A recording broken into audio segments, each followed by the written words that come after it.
بسم الله الرحمن الرحيم. اللهم وآدم بديع فطرتك، وأول معترف من الطين بربوبيتك، وبدء حجتك على عبادك وبريتك، والدليل على الاستجارة بعفوك من عقابك،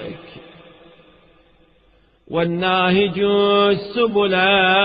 توبتك، والمتوسل بين الخلق وبين معرفتك،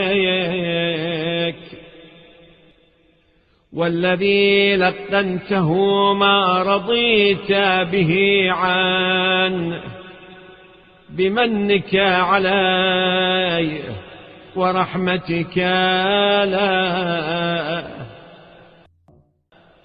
والمنيب الذي لم يصر على معصيتك،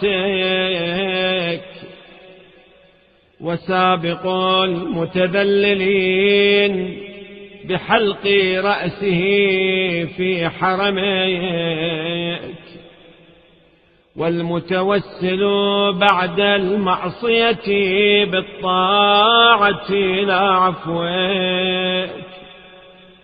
وأبو الأنبياء الذين أوذوا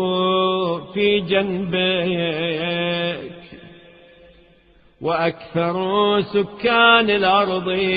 سعيا في طاعتك، فصل عليه أنت يا رحمن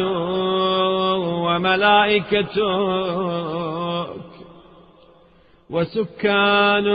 سماواتك وأرضك، كما عظم حرماتك ودلنا على سبيل مرضاتك يا أرحم الراحمين.